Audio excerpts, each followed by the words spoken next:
السلام عليكم ورحمة الله تعالى وبركاته. الحمد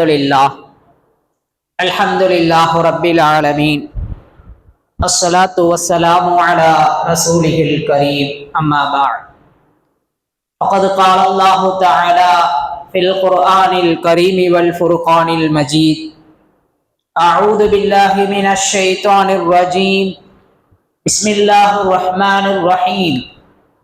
ولكن الله حبب إليكم الإيمان وزينه في قلوبكم وكره إليكم الكفر والفسوق والعصيان وجعلنا من الراشدين.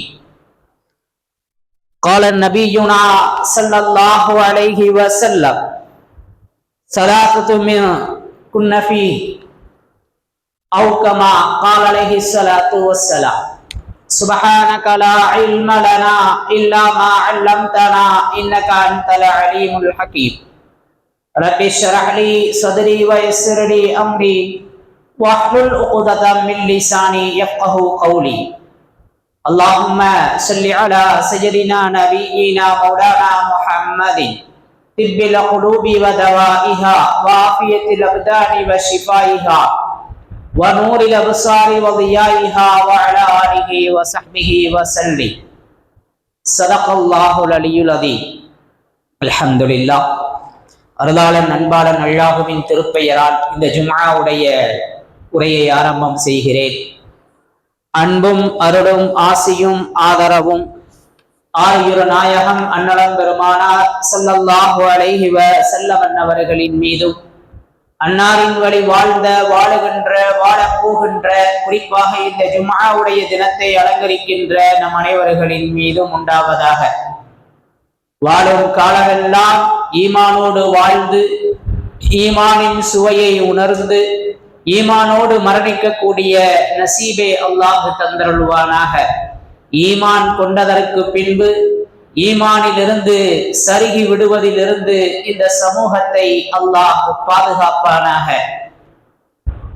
எல்லா வகையிலும் சதாவும் அல்லாஹுவை நினைத்து லா இலாஹ இல்லல்லாஹ் முஹம்மதுர் ரசூலுல்லாஹ் என்ற அந்த கலிமாவின் மீது வாழ்வதற்கான வாய்ப்பை அல்லாஹ் நல்குவானாக.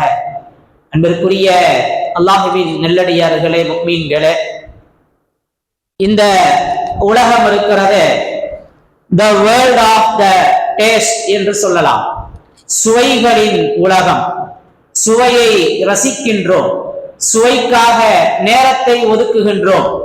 எங்கு எந்த சுவையில் என்ன உணவு கிடைக்கும் என்பதை தேடுகின்றோம், ஓடுகின்றோம், அதற்காக மெனக்கெடுகிறோம்.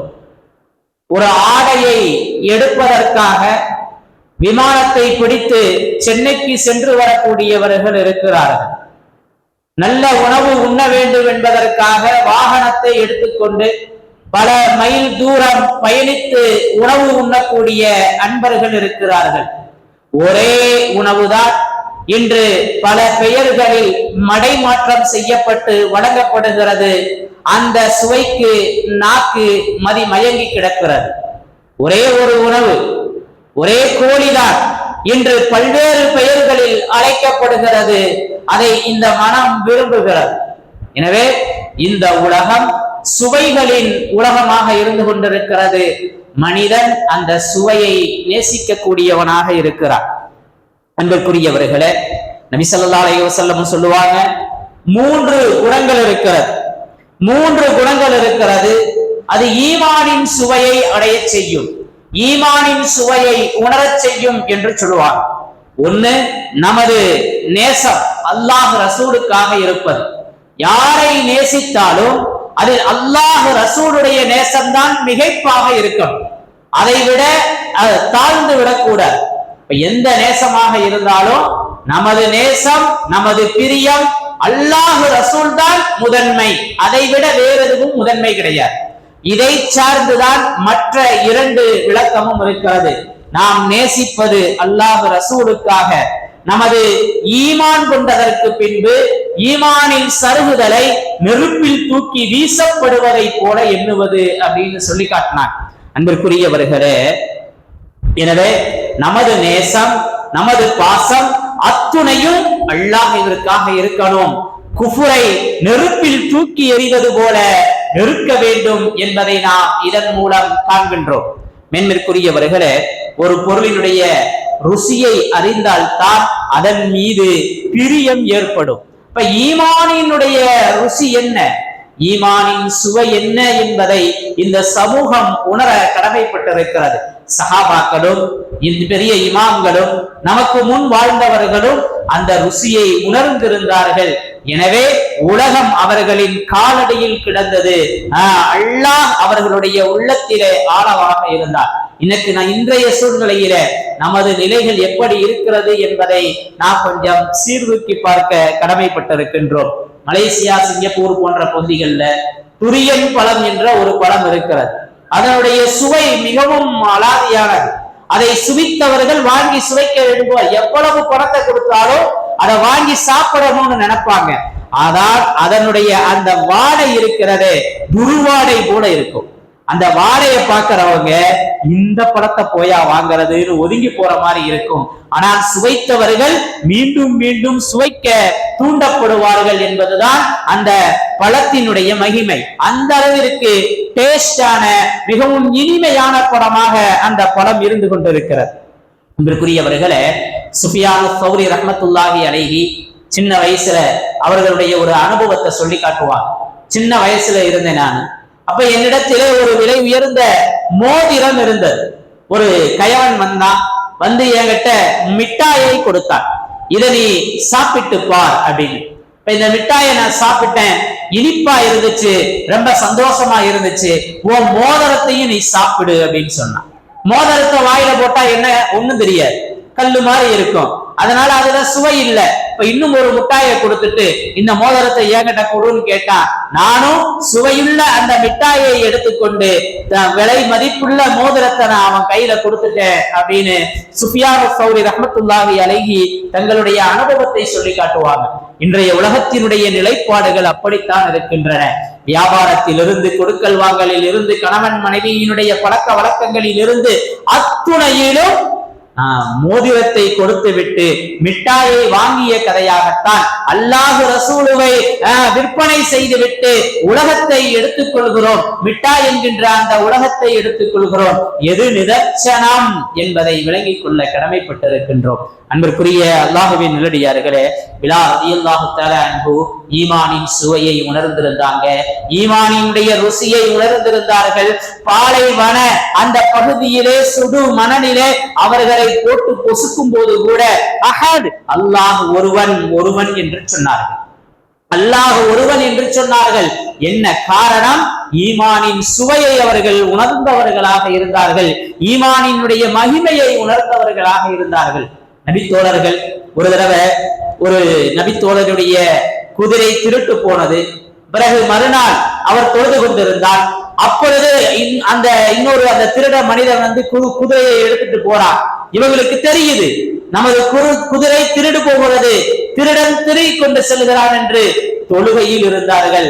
அதனால் அவங்க தொழுகையை முறிக்கல. கேட்கப்பட்டது, நீங்க தெரிஞ்சிச்சுல, ஏன் நீங்க அதை தடுக்கலன்னு. எனக்கு குதிரை திருடு போவதை விட தொழுகை எனக்கு பெரிதாக இருந்தது. தொழுகையினுடைய அந்த ஆத்மார்த்தம், நிம்மதி எனக்கு மிகவும் மகிழ்வாக இருந்ததுன்னு அவங்க சொல்லி காட்டினாங்க. இன்னைக்கு தொழுகையை விட்டுருவோம், உலகத்தை நாம் கட்டி பிடித்துக் கொள்வோம் என்ற சூழ்நிலையில் தான் நமது வாழ்க்கை முறை இருந்து கொண்டிருப்பது வேதனையிடும் வேதனை. அன்பிற்குரிய அல்லாஹுவின் நல்லடியார்களே, எனவே இந்த சுவையை உணர வேண்டும் என்று சொன்னால், ஈமானின் ருசியை உணர வேண்டும் என்று சொன்னால் நாம் சில விஷயங்களை கடைபிடிப்பதற்கு கடமைப்பட்டிருக்கின்றோம். மென்மைக்குரியவர்களே, சஹாபாக்களுடைய வாழ்க்கையை நாம பார்த்தோம்னா நிறைய உதாரணங்களை நாம் சொல்லிக்கொண்டே போகலாம். முஸ்அப் இப்னு உமைர் ரலியல்லாஹு தஆலா அன்ஹு அவர்கள் ஒரு அற்புதமான சஹாபி, ஆடம்பரத்தை துறந்த வாலிபர். இஸ்லாமிய வாலிபர்களுக்கு இலக்கணமானவர் முஸ்அப் இப்னு உமைர் ரலியல்லாஹு தஆலா அன்ஹு.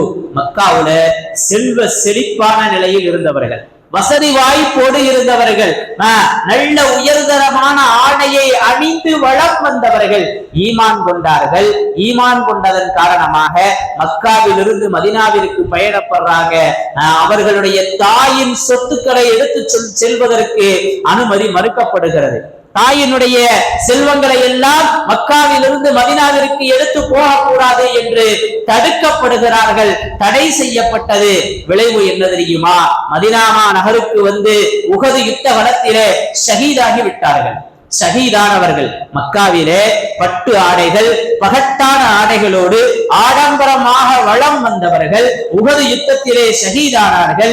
ஷஹீதானதற்கு பின்பு அவர்களுடைய கஃன் தலையை மூடினால் கால் தெரிகிறது.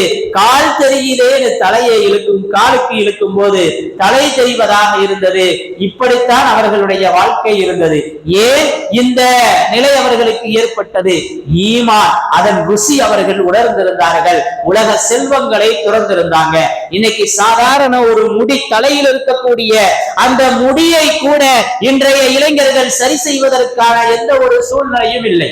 சில நபர்கள் நல்ல மதரசாவுக்கு வந்து குர்ஆனை அற்புதமாக ஓதிய பிள்ளைகள் கொஞ்சம் வளர்ந்துட்டாங்க, வாலிபமாகிட்டாங்க. அவர்களுடைய அடையாளத்தை பார்க்கின்றோம். இஸ்லாத்திற்கு வெளியே போன மாதிரியான அடையாளம், முஸ்லிமுடைய அடையாளமே இல்லை. அல்லாஹ் பாதுகாக்க வேண்டும். அந்த இளைஞர்களை அல்லாஹ் பாதுகாக்க வேண்டும். இந்த பெற்றோர்களை அல்லாஹ் பாதுகாக்க வேண்டும். அவர்களுடைய தலைமுடியை வெட்டி இருக்கக்கூடிய அந்த ஸ்டைல் இருக்கிறது, இஸ்லாத்தை விட்டு தூரம் போன நிலையை காட்டுகிறது. இஸ்லாத்தின் வட்டத்தை விட்டு அவர்கள் வெளியில் இருப்பதற்கான அடையாளம் அப்பட்டமாக தெரிகிறது. அல்லாஹ் பாதுகாக்க வேண்டும். இஸ்லாத்திற்கு என்று ஒரு வட்டம் இருக்கிறது, ஒரு அழகு இருக்கிறது, ஒரு போங்கு இருக்கிறது. அதுவெல்லாம் காணாமல் போய் கொண்டிருக்கிறது. இன்றைய சமூகத்திடத்திலே ஈமான் அது எங்கு கிடைக்கும், என்ன விலைக்கு கிடைக்கும் என்று கேட்பதற்கான ஒரு சூழ்நிலையில் இருக்கிறது. ஈமான் உங்களுடைய உள்ளங்களில் இருக்கிறது. ஈமான் உங்களுடைய தோற்றத்திலே இருக்கிறது. உங்களை நீங்கள் சரி செய்து கொள்வதிலே இருக்கிறது. நீங்கள் நடந்து செல்வதில் இருக்கிறது. நீங்கள் அலங்காரம் செய்து கொள்வதிலே இருக்கிறது என்பதையெல்லாம் தாண்டிய ஒரு சூழ்நிலையில் தான் இன்றைய சமூகம் இந்த உலகத்தை, உலகத்தின் பகட்டையும் உலகத்தின் ஆடம்பரங்களையும் எடுத்துக்கொண்டு நடப்பது வேதனையிலும் வேதனை. அன்பிற்குரிய அல்லாஹ்வின் நல்லடியார்களே, சுஹைப் அர்-ரூமி ரஹ்மத்துல்லாஹி அலைஹி மாபெரும் சஹாபி. வியாபாரத்தை விட தீன் ரொம்ப முக்கியம்னு கருதியவர்கள். இவர் அழகான வியாபாரம் செய்தார் என்று நபி அவர்களால் புகழப்பட்டவர்கள் தான் சுஹைப் அர்-ரூமி ரஹ்மத்துல்லாஹி அலைஹி அவர்கள். அற்புதமான வியாபாரம் செஞ்சாங்க. மக்காவுல இருக்கும்போது நல்லதொரு வியாபாரியா இருந்தாங்க. லாபகரமான வியாபாரம் செஞ்சிருந்தாங்க. நிறைய சொத்துக்கள் இருந்தது. மக்காவை துறந்து மதீனாவிற்கு போகும்போது இந்த சொத்துக்கள் எல்லாம் மக்காவில் சம்பாதித்தது. எனவே மக்கால இருந்து இங்கு வெளியே எடுத்து செல்வதற்கு அனுமதி இல்லைன்னு தடுக்கிறாங்க. அத்துணை சொத்துக்களையும் தூக்கி எறிந்துட்டு அல்லாஹ்தான் தேவைன்னு வந்தாங்க.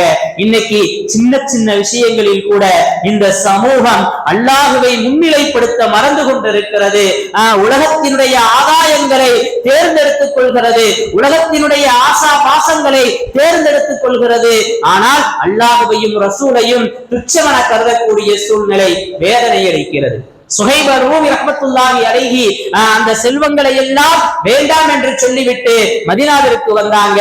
ரசூலுல்லாஹி ஸல்லல்லாஹு அலைஹி வஸல்லம் சொன்னாங்க, சுஹைப் அற்புதமான வியாபாரம் செய்திருக்கிறார். சுஹைப் அர்-ரூமி இன்று லாபகரமான வியாபாரம் செய்திருக்கிறார் என்று பாராட்டினார்கள் ரசூலுல்லாஹி ஸல்லல்லாஹு அலைஹி வஸல்லம் அவர்கள். அன்பிற்குரியவர்களே, ஹலாவத்துல் ஈமான், முஸ்லிம்களுக்கு என்று ஈமான் இருக்கிறது. அந்த ஈமானுக்கு என்று ஒரு ருசி இருக்கிறது, ஒரு சுவை இருக்கிறது. அதை உணர வேண்டும். அதை உணர்வதற்கு, அதை ருசிப்பதற்கு முயற்சி செய்ய வேண்டும். அந்த ருசியை இழக்கச் செய்யும் காரியங்களை தூரமாக கருதணும். பல விஷயங்களை நாம சொல்லலாம். எத்தனையோ சடங்கு சம்பிரதாயங்கள், ஜோசியம் பார்ப்பது, இது மாதிரியான விஷயங்கள், சகுனம் பார்ப்பது, இது போன்ற விஷயங்கள், இதுவெல்லாம் ஈமானை தூக்கி சாப்பிடக்கூடியது. செய்யும் தொழிலே தெய்வம் என்று தமிழக கலாச்சாரத்தில் சொல்லப்படுகின்ற இந்த ஒற்றை வார்த்தை, இது ஈமானை தூக்கி சாப்பிடக்கூடியது. இப்படி நிறைய விஷயங்களை நாம உதாரணமாக சொல்லிக்கிட்டே இருக்கலாம். எனக்கு என்ன பிள்ளைகள் இருக்கிறது, அவர்கள் பார்த்துக் கொள்வார்கள் என்று சொன்னால் கூட அது ஷிர்கினுடைய நுழைவாயிலுக்கு அழைத்து சொல்லும். அல்லாஹ் இருக்கிறான், அவன் பார்த்துக் கொள்வான் என்றுதான் முஸ்லிமினுடைய வாயில் நாவுகள் வார்த்தை வர வேண்டும். அன்பிற்குரியவர்களே, ரொம்ப தர்மசங்கரமான ஒரு சூழ்நிலையிலே ஈமானின் சுவையை உணராத சமூகமாக இந்த சமூகம் வாழ்ந்து கொண்டிருப்பது, வளர்ந்து கொண்டிருப்பது வேதனையிலும் வேதனை. எனவே ஈமானின் பிரகாசம் காணாமல் போய் கொண்டிருக்கிறது. அன்பிற்குரியவர்களே, ரசூலுல்லாஹி ஸல்லல்லாஹு அலைஹி வஸல்லம் அவர்கள் அற்புதமான வழிகாட்டுதலை நமக்கு காட்டி தந்திருக்கிறார்கள். குர்ஆன் அற்புதமா சொல்லும், ரப்பனா லா துஸிக் குலூபனா பஅத இத் ஹதைதனா வஹப் லனா மின் லதுன்க ரஹ்மா இன்னக அன்தல் வஹ்ஹாப். இறைவா, ஈமான் கொண்டதற்கு பின்பு ரப்பனா லா துஸிக் குலூபனா பஅத இத் ஹதைதனா, எங்களுக்கு நேர்வழி கிடைத்ததற்கு பின்பு வழி சருகுதலிலிருந்து எங்களை நீ பாதுகாப்பாயாக என்று துஆ செய்யுமாறு குர்ஆன் ஏவுகிறது. எத்துணை பெற்றோர்கள் தங்களுடைய பிள்ளைகளுக்கு இந்த துஆவை கற்றுத் தருகிறோம். எத்துணை பெற்றோர்கள் ஈமானினுடைய சுவையை உணரச் செய்திருக்கிறோம். யோசிக்க வேண்டும். தேன் இனிமையானது, தேன் இனிமையானது என்று 1000 முறை சொன்னாலும் அதனுடைய ருசி தெரியாது. நாவில் அதை ஒரு சொட்டு வைக்கும் போதுதான் தேனினுடைய ருசியை உணர முடியும். அப்படித்தான் அல்லாஹ்விற்கு பணிந்து வாடும் போதுதான் ஈமானினுடைய ருசியை உணர முடியும். அன்பிற்குரியவர்களே, தாகம் எடுக்கிறது, தண்ணீர் குடிக்கிறோம். தாகம் எடுக்கிறது, தண்ணீர் குடிக்கிறோம். தாகத்தினுடைய அந்த களைப்பு நீங்குகிறது, மனதிலே ஒரு விதமான மகிழ்ச்சி ஏற்படுகிறது. அல்ஹம்துலில்லாஹ், அப்பா இப்பதான் நல்லா இருக்கு. கடுமையான தாகம் சொல்றமா இல்லையா? அது மாதிரி அல்லாஹுவை உணரும் போதுதான், மனதில் உள்ள கவலைகளை அல்லாஹ் நீக்கி வைக்கும் போதுதான் ஈமானினுடைய சுவையை உணர முடியும். அல்லாஹ் மனதில் உள்ள கவலையை எப்பொழுது நீக்குவான்? என்னுடைய கவலையை நீக்குவதற்கு தகுதியானவன் ரப்பு சுப்ஹானஹு வ தஆலா என்று விளங்கி அவனின் மீது நாம் அவனின் முன்னால் சரணாகதி அடைவது. நமக்குள்ள எல்லா கவலையும் ஹஸ்பி அல்லாஹ், அல்லாஹ் நிறைவேற்றுவதற்கு போதுமானவன் என்ற ஒற்றை நம்பிக்கை கொள்வது. தாகத்தில் இருப்பவருக்கு தண்ணீர் தாகத்தை தீர்ப்பது போல கவலையுள்ளவர்களுக்கு ஈமானின் பிரகாசம் சுவை உணரச் செய்வான் அல்லாஹ். ஆக அன்பிற்குரிய அல்லாஹ்வின் நல்லடியார்களே, தாயினுடைய அன்பு அது எப்படி தெரியும்? தாயினுடைய அன்பு எப்படி தெரியும்? அனுபவித்தால் தான் தெரியும். அதுபோல்தான் ஈமான் கொண்டவர்கள் அல்லாஹுவை நம்பினால்தான், அல்லாஹுவின் முழு சரணாகதியும் அடைந்தால்தான் அந்த அன்பு விளங்கும். அல்லாஹுவினுடைய அந்த ஈமானினுடைய சுவையை உணர்ந்தவர்களாக முடியும் என்பதை விளங்கிக் கொள்ள கடமைப்பட்டிருக்கின்றோம். அன்பிற்குரியவர்களே, இருட்டும் இருக்கிறது, வெளிச்சமும் இருக்கிறது. இருட்டும் இருக்கிறது, வெளிச்சமும் இருக்கிறது. இருட்டில் இருந்தால் வழிகேட்டிலே இருக்கிறோம். வெளிச்சம் வரும்போது அங்கு என்னவெல்லாம் இருக்கிறது என்பது வெட்ட வெளிச்சமாகிறது. அதுபோல ஹிதாயத் என்கின்ற அந்த ஒரு சூழ்நிலை ஷிர்க் என்கின்ற அந்த இருட்டில் இருந்து நம்மை வெளிச்சத்திற்கு அழைத்து செல்லும். எந்த சூழ்நிலையிலும் ஷிர்க்கிற்கு நாம் போய்விடக் கூடாது. அல்லாஹுவின் இணை வைப்பை நாம் தேர்ந்தெடுத்து விடக்கூடாது. ஹிதாயத்தோடு இருக்கும் போதுதான் எப்படி இருட்டினுடைய மகிமை வெளிச்சத்தில் விளங்குமோ, அதுபோல ஷிர்க்கினுடைய அந்த சூழ்நிலை ஹிதாயத் என்னும் மகிமையில் விளங்குவதாக இருந்து கொண்டிருக்கிறது என்பதை விளங்கிக் கொள்ள கடமைப்பட்டிருக்கின்றோம். உப்பில்லாத உணவு குப்பையிலே சொல்லுவார். உப்பில்லா பண்டம் குப்பையிலே. உப்பு இல்லை என்று சொன்னால் எவ்வளவுதான் ருசியாக சமைத்திருந்தாலும் அதனுடைய ருசியை உணர முடியாது. அதுபோல ஈமான் இல்லைன்னு சொன்னா எவ்வளவுதான் செல்வம் இருந்தாலும், எவ்வளவு பதவிகள் இருந்தாலும், பட்டங்கள் இருந்தாலும் அதனுடைய ருசியை உணர முடியாது என்பதை விளங்கிக் கொள்ள கடமைப்பட்டிருக்கின்றோம். அன்பிற்குரிய அல்லாஹ்வின் நல்லடியார்களே, எனவே ஈமான் என்பது ஒரு அற்புதம். ஈமானினுடைய சுவை இருக்கிறதே, அது பேர் அற்புதம். அதை அனுபவித்தவர்கள் தான் உணர முடியும். நமது பிள்ளைகளுக்கு சொல்லித் தர வேண்டும். நமது பிச்சிலங்களுக்கு அந்த நடைமுறையை வழிகாட்டி தர வேண்டிய பொறுப்பு பெற்றோருக்கு இருக்கிறது. அல்லாஹ் குர்ஆனிலே சொல்கிறான், யா அய்யுஹல்லதீன ஆமனு உங்களையும் உங்கள் குடும்பத்தையும் நரக நெருப்பில் இருந்து பாதுகாத்துக் கொள்ளுங்கள் என்பதாக அல்லாஹ் தனது மறையிலே சொல்லி காட்டுகிறார். எனவே நமது பிள்ளைகளை நரகத்திற்கு செல்லக்கூடியவர்களாக ஆக்கிவிடக் கூடாது. அல்லாஹ் குர்ஆனிலே இன்னொரு இடத்திலே வலாக்கின் அல்லாஹ ஹப்பப இலைக்குமுல் ஈமான், அல்லாஹ் உங்களுக்கு ஈமானை பிரியத்திற்குரியதாக ஆக்கி வைத்தார். ஹப்பப இலைக்குமுல் ஈமான் வஸய்யனஹு ஃபீ குலூபிக்கும், உங்களுடைய உள்ளத்திலே உங்களுடைய உங்களுடைய கல்விலே அதை அல்லாஹ் அழகாக்கி காட்டினான், அழகாக தெரிவித்து கொடுத்தான் என்பதாக அல்லாஹ் சொல்லுவார். ஆக ஈமான் இருக்கிறது, அது அல்லாஹ் நமக்கு தந்தது, அது அல்லாஹ் நமக்கு அழகாக்கி காட்டுகிறான். வலக்கின் அல்லாஹ கர்ரஹ இலைக்குமுல் குஃப்ர வல் ஃபுசூக வல் இஸ்யான், குஃப்ரையும் இறை நிராகரிப்பையும் பாவத்தையும் அநீதத்தையும் அல்லாஹ் உங்களுக்கு வெறுப்பாக்கினார். எனவே இதை விளங்கிக் கொள்ளுங்கள்னு அல்லாஹ் குர்ஆன்ல சொல்லி காட்டுறான். எனவே இதை விளங்கிக் கொண்டவர்கள் தான் ராஷிதீன்கள், அவர்கள் தான் நேர்வழி பெற்றவர்கள் என்பதாக அல்லாஹ் குறிப்பிடுகிறார். ஆக மேன்மைக்குரியவர்களே, ஈமானின் சுவையை உணர வேண்டும், ஈமானின் ருசியை உணர வேண்டும், ஈமானின் மதிப்பை உணர வேண்டும். மதிப்பில்லாமல் நாம் வளர்வோமேயானால் அல்லாஹ் நரகத்திற்கு நம்மை அழைத்து சென்று விடுவான். அதை நாம் பாதுகாக்க கடமைப்பட்டிருக்கின்றோம். எனவே இப்படிப்பட்ட சூழ்நிலைகளில் இருந்து நம்மையும் நம் சமூகத்தையும் அல்லாஹ் பாதுகாப்பானாக. இதற்குரிய மிகப்பெரிய பொறுப்பாளர்களுக்கு இருக்கிறது. முதலில் பெற்றோர்களுக்கு இருக்கிறது, பிறகு அதை சார்ந்து இருக்கக்கூடிய அத்துணை பொறுப்பாளர்களுக்குமே ஈமானை பாதுகாக்க வேண்டிய பொறுப்பு இருக்கிறது என்பதை விளங்கிக் கொள்வதற்கு கடமைப்பட்டிருக்கின்றோம்.